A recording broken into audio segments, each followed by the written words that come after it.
Good evening, Mayor Wright, members of council. The presentation I'll be doing for you tonight is a year-end review for 2016. Has some very good news to report. As we know, Part 1 crime is what every police department has to report to the federal government, and that's an indicator of crime going up or down with their respective cities. You'll see for 2016 compared to 2015, our violent crime went down 1.4%. Our total property crime went down 5.7%. And because property crime, the numbers are larger there, that typically drives the Part 1 crime numbers for many cities. So we saw an actual 5% reduction in our Part 1 crime for 2016 compared to 2015. You'll also note that our arrests were down somewhat for a total of 2.7% for juveniles and adults. Those numbers will probably change a little bit through the course of the year because as we continue to rebuild our staffing, some of our proactive details are going to go away. We had those in place because the lack of staffing that we had while we were doing our hiring. But when I talk about the hiring, you'll note that we're making some really good progress in getting those numbers back up. Over the past 3 years, we've seen a continual decrease in our crime. Violent property for total Part 1 crime, which those numbers in the previous slide addressed. As you're aware, we have our volunteer program, one of our most successful programs within the city of Antioch. Our volunteers worked 7,400 hours in field services, almost 500 hours in investigations. Professional standards is up in the admin bureau, and almost 2,200 hours in our records bureau. For a federal cost based on $23 an hour, comes out to $236,000 and some change. So we're really happy that we have these volunteers because if we didn't, there's a lot of things that could not happen in our city just because our staff is incredibly busy handling calls for service and other proactive work. I mentioned the decoy patrol car program is functioning 6 days a week. As our volunteers continue to come on the Antioch Police Department, hopefully we can even expand that to 3 cars at different spots within our city. Our Special Operations Unit did a total of 55 arrests. Those are the officers or detectives that are assigned to investigations, and most of the times the calls for drug-related activity in our city is complaint-driven. And you'll see that during the course of the year, we seized a lot of drugs off the street, primarily marijuana. I know marijuana has been a topic for this council, especially now that the legislature has made changes to that. I would suspect that these numbers are not going to be very much different the next year, considering marijuana seems to be our biggest problem when it comes to latent grows within our city with house fires and also drug ripoffs. So these are the numbers. You see that we are taking different drugs off the street. Specialized unit had 17 callouts. I noted in the previous slides about our violent crime, we showed 9 homicides, and then you see 4 right below it. So that's a total of 13, but 4 of those homicides were considered justified. We filed those with the DA's office, and the DA's office felt that they weren't able to charge those, and because they're justified homicides, they don't count on the UCR numbers. So that's why we report 9, and we're no different than any other city. We had 1 attempt homicide. They were called out on a protocol case, meaning there was some kind of critical incident, and our investigators were needed, and we had 2 officer-involved shootings. Our fugitive apprehension, we had a total of 3 operations, made 3 arrests, 2 of which for attempted murder and 1 for robbery. Our SWAT call out, as you're aware, we do have a SWAT team. We use them. Not all the time, but we use them on high-risk situations. We had a total of 7 operations, 2 for search warrants, high-risk outside assist. Other cities that do not want to do those types of activities ask us to do it for them, which we will and did. We had 1 search warrant for a gang-related homicide, 1 for burglary in progress with multiple suspects.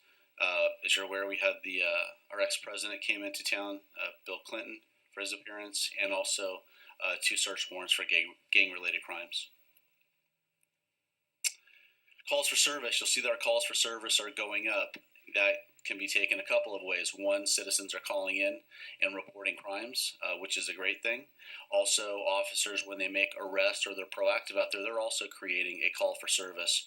So I think that that's why we're seeing some of these changes in our numbers. You'll see that the officer on view shows the proactive activity that's happening with our officers, and you see it's 35% above what it was the year prior.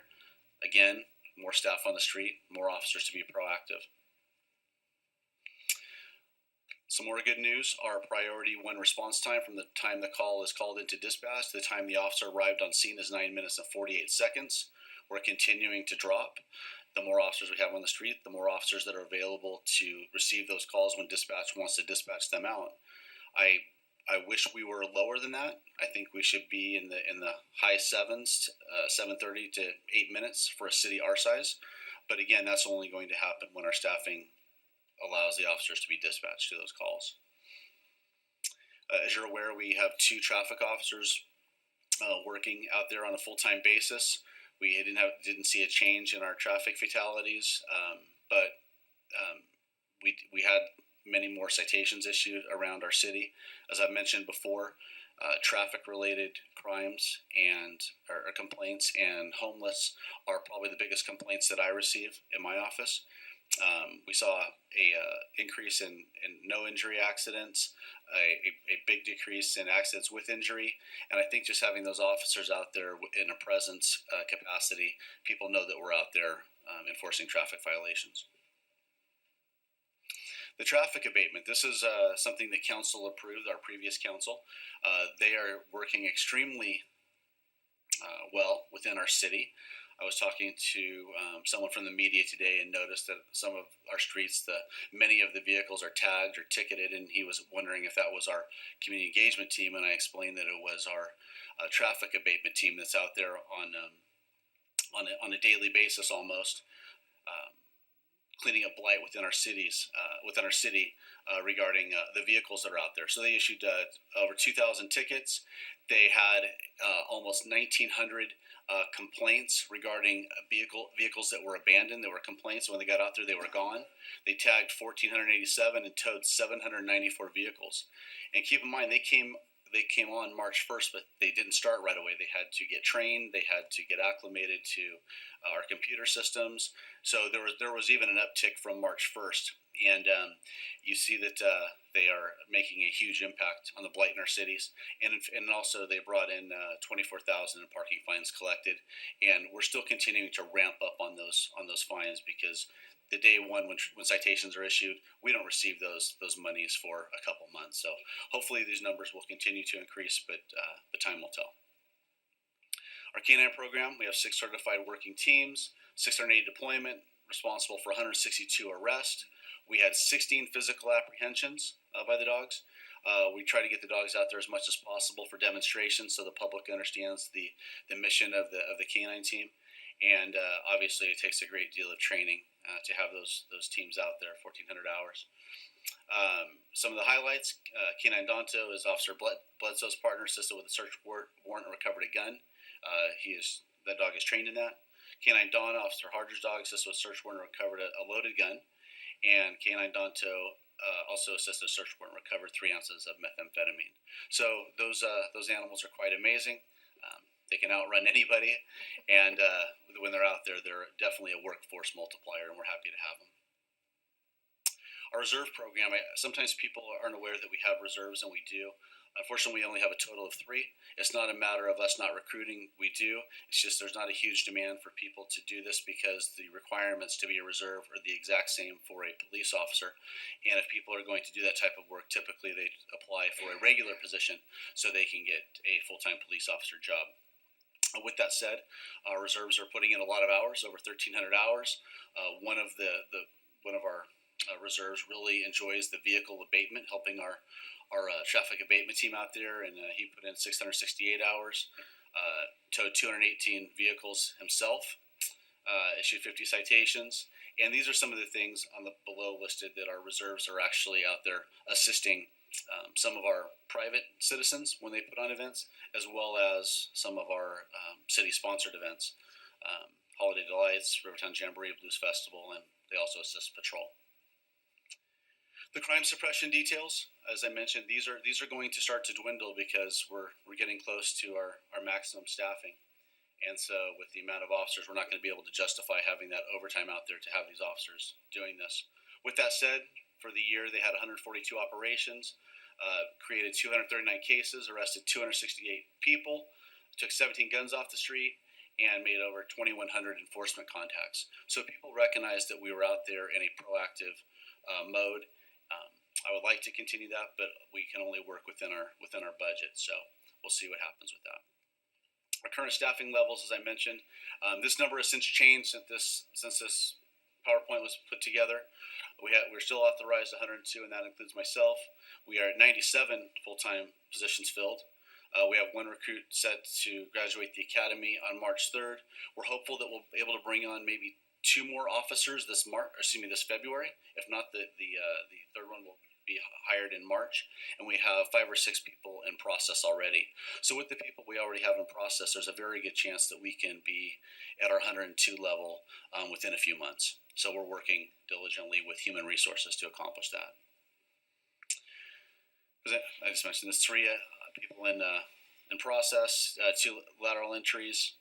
We continue to leave the recruitment open, although we are meeting with HR this week to slowly ramp down that so HR can work on hiring other positions within our city, because we have people in process that we believe are going to be successful and put us at that 102 mark.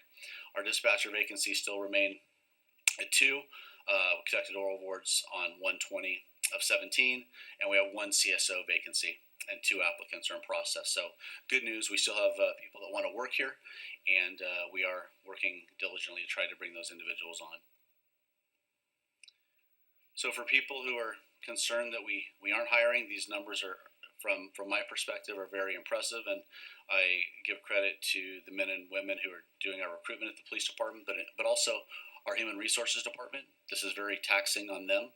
It's a lot of work to bring on police staff, especially police officers. So we've had a total of 46 hires. That staffing change is now 15 because of the person that was let go this weekend. But you see that the resignations and terminations, that's a large part of that. So we have people that sometimes resign because the volume and the job isn't what they thought, or it's too difficult, and terminations are for the people who don't recognize that, and we have to make sure they understand that. It's an officer safety issue for them and our officers as well as our citizens. So it takes a lot of people to go through a process to get that net that we had that I just noted. So you'll see the number of applicants. We had over 1,100 applicants throughout the year. 168 invited to oral boards and 108 placed on the eligibility list. So that is a tremendous amount of work, and any department our size, including our human resources department, knows the amount of work that entails. And hopefully, as I mentioned, we'll have our maximum capacity here within a few months. Some new developments. I know that council and our previous council have been in attendance for our promotions and new officers that we brought on. Here's just a snapshot of our promotions, some of the new officers that we've hired. Those of you I think all of you are aware that we instituted our community engagement team a couple weeks ago. As I noted the prior presentation, this was something that the previous council really wanted to see, including our ex-mayor, Mayor Harper, and Councilwoman Mary Rocha, who amongst those 2 and the 3 that are still here, all of which said that they were concerned about the homeless in our city, and was asking for the police department to work on mitigating some of those issues, quality of life issues, not only for our citizens but also for our homeless. And we're able to accomplish that when we brought on our additional staffing. So these are some of the pictures that were taken since they began working a few weeks ago, and I got some updated stats this morning. Just in the last couple weeks, the officers have contacted many people and have recovered over 100 shopping carts that individuals were pushing around our town or storing their belongings throughout our city. Those carts were recovered, and we're waiting for the stores to come pick up their property. You'll see that in one of those pictures, there's a large bag in the middle, the top middle picture. That's what we're giving the people that have these carts, so they have a way to transport their property. We just don't want to take the carts and leave all their stuff there. We're giving them a means to transport their property. So when I was talking with the media today, one of the questions was, when is the public going to start seeing some of the results of what they're doing? And I advise that some of the things that these officers are doing is very latent. This isn't out always in the public view. Many of these camps or many of these individuals are secreted within different parts of our city. As I know, Councilmember Thorpe was out there a few weeks ago and went into some of those secreted areas that are down in creeks and creek beds, but still this property and these individuals are down there living in conditions that really aren't healthy for them to be doing so.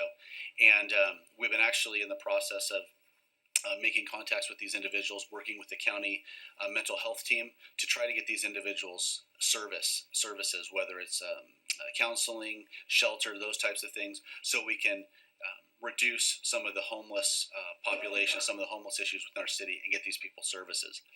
In addition, our community engagement team will be working on other issues. I noted that they'll be able to work suppression details when there's certain things are happening in our city. They'll be able to work on stolen vehicle recovery in our Sycamore corridor with our camera system that's up and running, which I also mentioned last council meeting.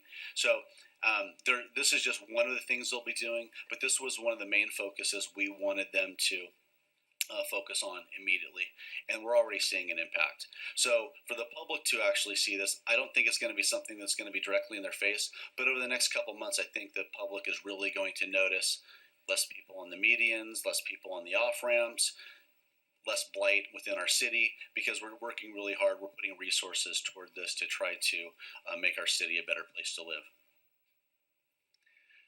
Those of you that were at our Halloween candy giveaway, I know Councilman Orgachuk, Councilmember Wilson showed up and supported us. Again, this was an event put on by our Police Officer Association, not the police department. They raised funds to get candy, and our SWAT team and staff volunteered their time to bring out our SWAT vehicles and give out candy to the kids. It was just a great community engagement for our community that the taxpayers just came to enjoy. Seeing the little ones in their costumes was really amazing. It's just a great way for us to connect to the community. And again, this wasn't my program. This was our Police Officer Association that did everything from start to finish. I just showed up. That's all I did, and gave out some candy, and it was great. And there's Captain Brooks wearing his police costume. So I couldn't get him to get in a costume, so maybe next year. And then our Christmas Adopt-A Family. Again, Police Officer Association did all of this. You'll see that many families were served. They received food. Many of them received gifts. The officers actually went to their house. There's Captain Brooks and Lieutenant Schnitzius, some of our explorers there. And one of the things that really came out over this is the families that the POA adopted were really great families and really deserving. And when they showed up, it was definitely a need to serve those families, and everyone that was served was very thankful and thanked our staff, whether it was in person or via email, which was pretty moving. Before I get to questions, I just want to touch on a couple things.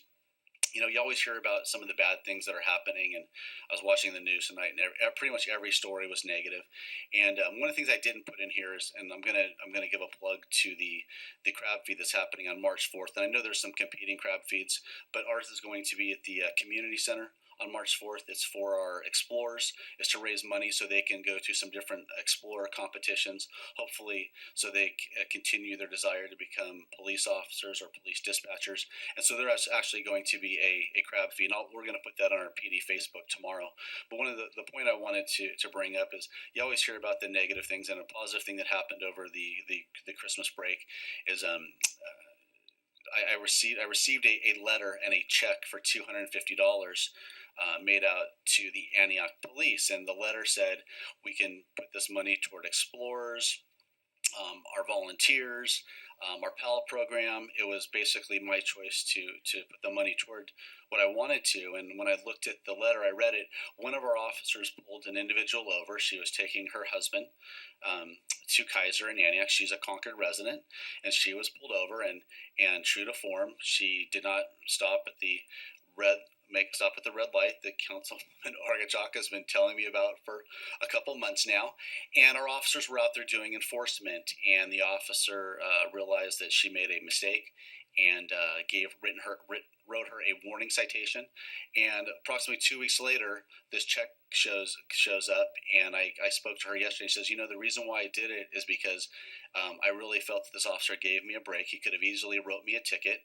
I felt that I wanted to give back to the community, and the fact that he was so nice. She said I probably remind him of his mother, but I wanted to give back to the community, and so she gave that $250 check, and we invited her to that crab feed.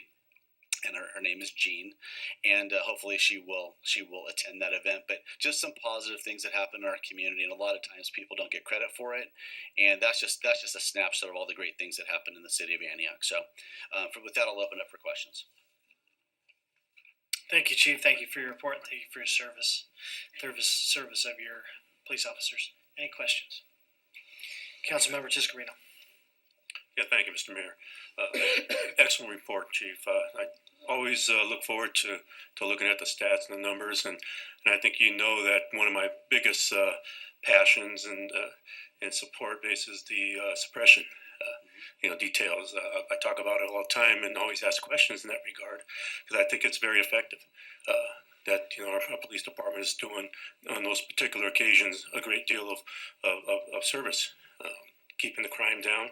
I'm kind of disheartened that we're hearing that potentially it's going to be reduced somewhat because we're going to be facing a certain manning level. I'd like to know what and how, as a council, we can address this, because I think it is a very proactive detail. I mean, it's something I think it's needed in our town. Even if we do reach our capacity of 102 officers for the population that we have, I still think it's kind of a low number, but that's the number that we have to live with. So, I like to see this program continue. I think you do too, the way you just stated it. But if we can find a way, let us know, because I would try to find a way to support this. I appreciate those comments, and right now we are actually talking with the POA to see if we can look at some different schedules that would accommodate some proactive details, not necessarily on a weekly basis like they're happening, but so they would continue. But just so council's aware, when we're looking at those numbers, and I think the numbers definitely impact our crime, and those are some of the more serious violators that are impacting a great deal of our population.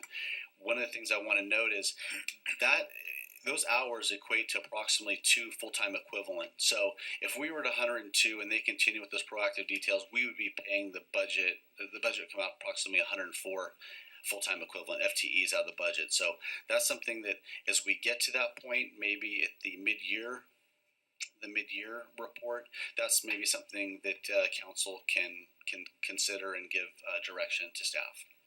You're also continuing to work with other units, other cities in the county on these details as well? We are. We work with, there's a countywide operation called VSET, which goes after stolen vehicle violators. That continues. We work with probation and parole on a regular basis to try to get some of those individuals in custody, and every little bit helps.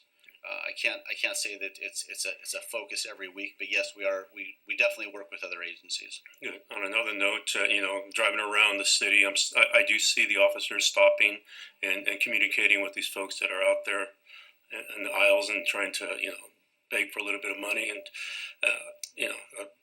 we want to continue to do that. I'm glad that our officers are communicating with them, but my biggest concern is, they're going to be back out there, and they are back out there the next day. So I don't know how we're going to deal with that. And We're finding some ways to issue citations. So there have been some arrests where people are continuing to commit violations where we can send them to county jail and a misdemeanor likely continue.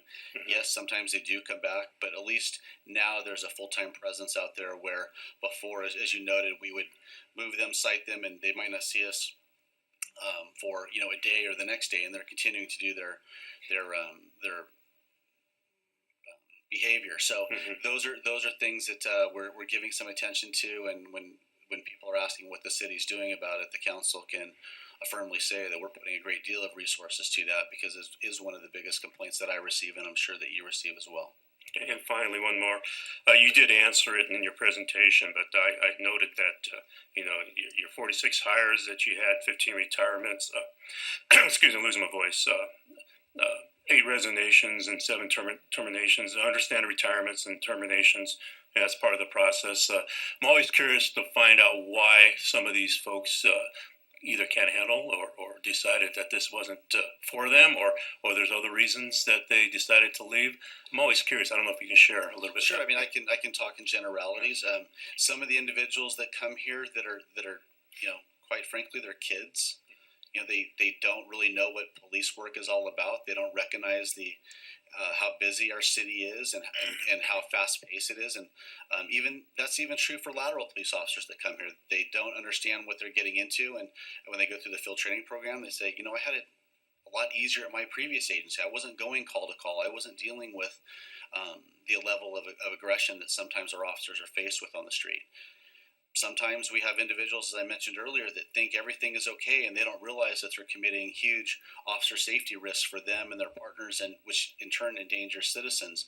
And we have to let them go for that reason. And it's disheartening, because sometimes you're actually killing someone's dream because they want to be a police officer. And I'm not saying they can't. I just don't think Antioch would be the right fit for them, because they're going to get hurt, or they're going to get somebody else hurt. So we want to make sure that we're hiring the best and retaining the best, and we're going to continue to do that. Thank you very much, Chief. Councilmember Overchuk. Thank you for your report. I have just a couple things.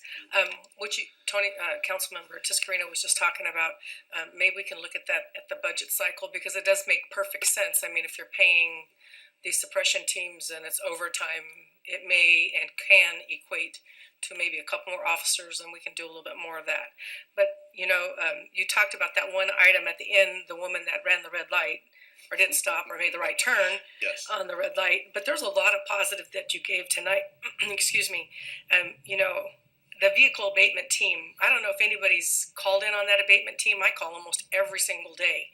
I call the abandoned line, and I see them out there the next day. I see our VIPs out there tagging cars. I see the vehicle abatement team out there. She's out there constantly. They're working really, really hard. And then as I go by 3 days later, the cars that I called, they all got these orange stickers in the windows. So they're working really hard. So I really, really appreciate what they're doing. And the VIPs are working super hard. And as Councilmember Tiscarino just said, I've seen a lot of the officers pulling over at all the intersections and talking to these people. I don't get to hang around and see what's happening, but as you move through, you can see them. They're actually doing whatever they're supposed to be doing, but they're engaging with them. They're talking with them, and hopefully they're getting to move or arresting them if they need to be arrested or whatever. And then again, as he said, and it needs to be noted that we see and I hear constantly that the public and the people see the officers out there. They're getting out of their cars, they're walking around, they're going and they're getting to know the neighborhoods. So I really appreciate that fact. And like you said, staff is doing a phenomenal job. So kudos to all of you. Thank you for the job you're doing. I appreciate it.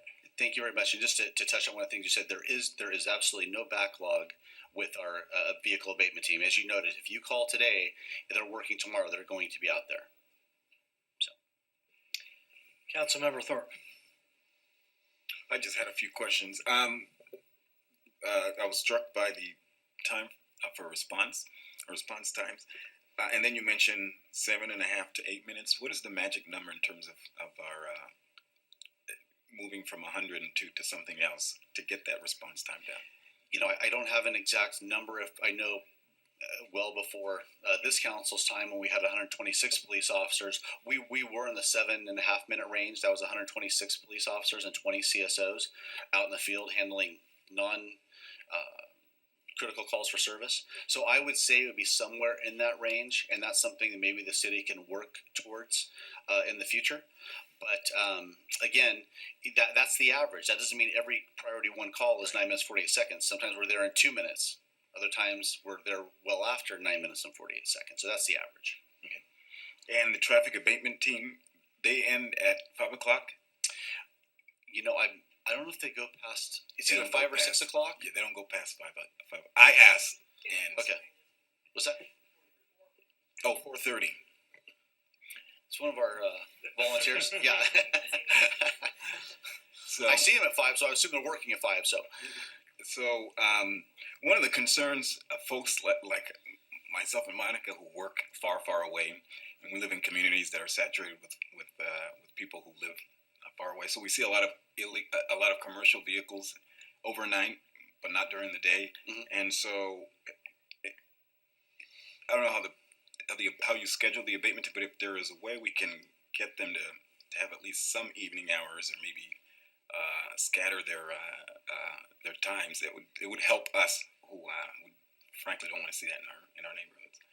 right, we can look into that, but also we can also have that can be a call for service that our officers can get to when things slow down. Okay. So the vehicle doesn't handle everything; they handle the vast majority. But we do receive calls like that through our dispatch, and our officers do go out. And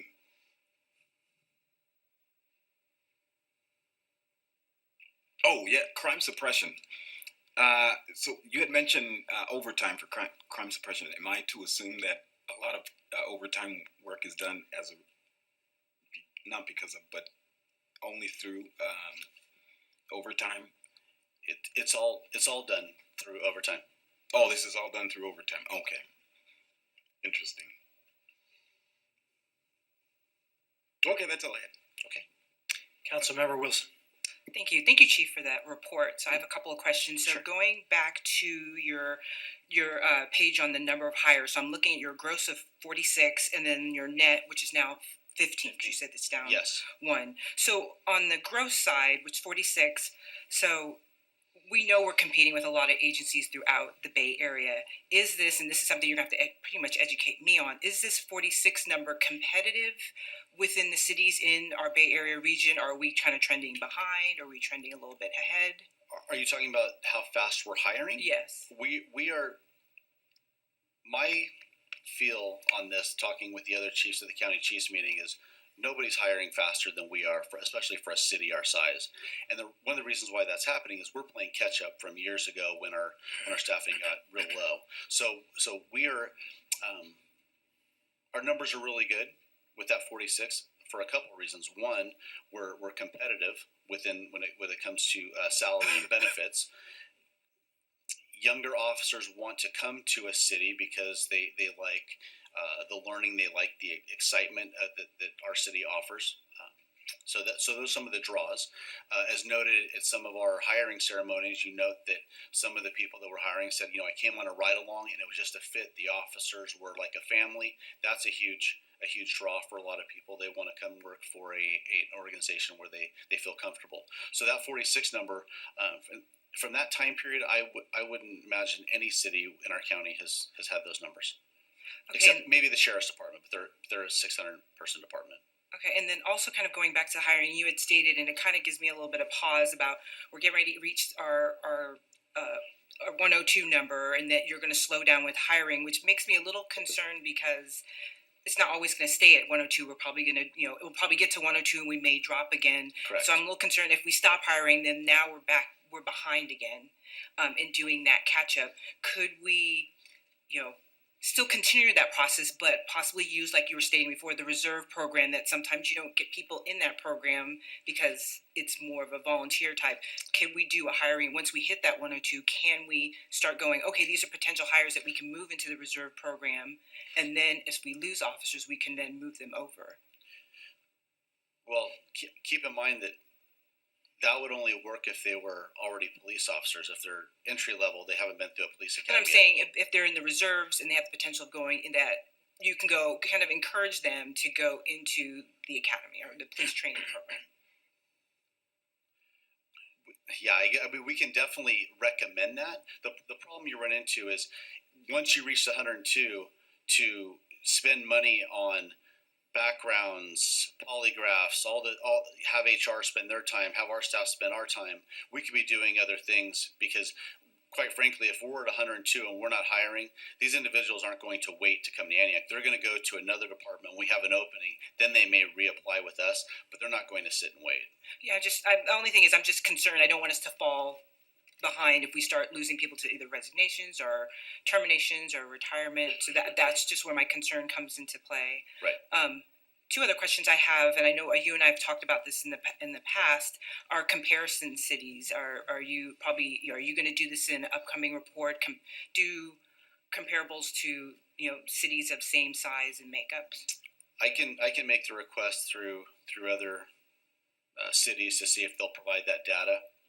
And understand that there are not a lot of cities or police departments that do these presentations for council. We're extremely transparent at our department, and a lot of cities, do the annual reporting to the DOJ and FBI, and that's where that number comes out. And if the media does a story on it, then those numbers are brought to the public light. There's not a lot of this that happens in the Bay Area. So this council receives these reports on a regular basis, so when we make those requests, there's nothing that we can say to these agencies, hey, give it to us and you have to. It's like, will you? And sometimes there's reasons why they don't want to put that information out. So I can make the request, I just can't guarantee it. And then animal services. I'm sorry. Thank you very much. I left that slide out particularly because Captain Brooks will be here next month doing a presentation as requested by council regarding the updated status of animal services. I have Councilmember Ogachuk. I just want to make note, because I've been here a long time. When you talked about the officers being at 126 officers in the 7-minute time frame, 7.5, yeah. How big were we as a city? I mean, we weren't very big. Oh, we were at least 25,000 less people. I mean, there's been a lot of changes. Our population continues to grow. We're the second largest city in Contra Costa County. Per capita staffing, we're probably one of the lowest, but we're working on that. It all has to do with budgets, not because we don't want more cops. It's what we can afford. And it was a different day back then. I know, but I just don't want people to think that, they need to know the big picture. I mean, Sure. At 126, how big was the city then? And the demographics of the city was a lot smaller at that time also. So, I mean, I think we're doing pretty good at the 9 minutes. I'd like to see it down, but I'm happy that our numbers keep coming down. As a resident of the city, the lower the better. And as you mentioned, Councilman Rogachuk, people need to understand the population was a lot less. PERS costs were a lot less. Insurance was a lot less. The benefit package was a lot less, so you could get more officers. As those things continue to increase, those impact the general fund, and that's what the public needs to understand. thank you. Yeah, Councilmember Thorpe, did you have something else? I did. I just had a question about these citations, the parking fines collected. Yes. So I'm assuming we're going to see a trajectory going up, and then eventually it'll start to come down as some type of perception of deterrence. Sure. Yeah. The parking fines, and I'm not sure if that is our actual peak yet on an annual basis. We'll know that in the next couple months. But as far as the deterrence, yeah, I think people getting taxed on these things and them getting having to pay those fines when they try to renew their registration are going to be a deterrent. Obviously, getting your vehicle towed when that happens, although we're not tracking that, when people come in to recover their vehicles that we tow, we receive that money as a towing fee, and they have to pay an admin fee for that, which we're not tracking here. That's just the actual parking citations. So it's cost recovery. Yes, and more than the 24, but we're just not. It's hard to really capture that data. Right.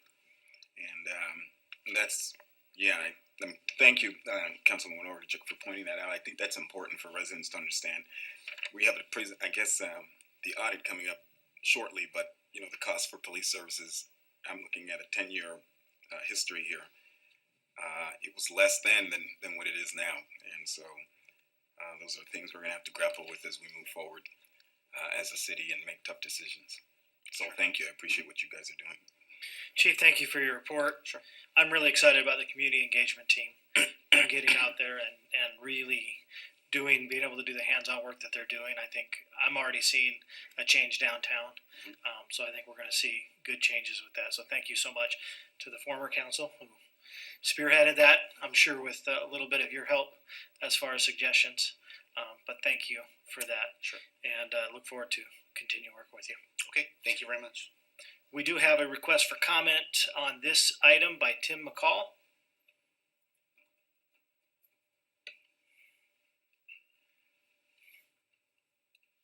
Mayor, Council, thank you. I want you to know I appreciate all of you and I'm grateful for your service.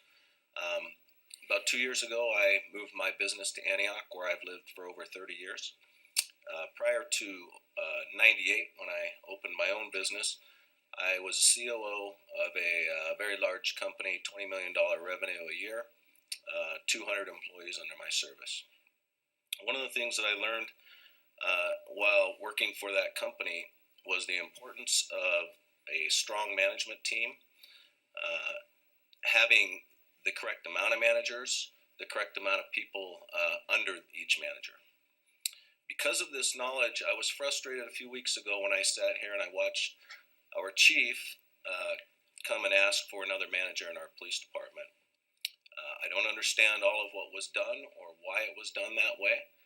That's for you to do, but I was frustrated because it is very important for young employees to have good leadership and for their safety, for others' safety, for in a business to make it profitable. As a business owner, I believe that one of our largest issues in Antioch is the crime. I believe that it hurts businesses' profitability. It hurts bringing the businesses into our city. And I would like to encourage all of you, and I'm not here to criticize. I love our police department. I think they do a great job. I know many of them personally and appreciate each of them. But I would like to encourage all of you to scrape up every dime in the city of Antioch and help the police force. If you want business to grow, if you want business to be strong, profitable, to move here, having a crime-free city is a great way to get that. It really is. So again, I appreciate you.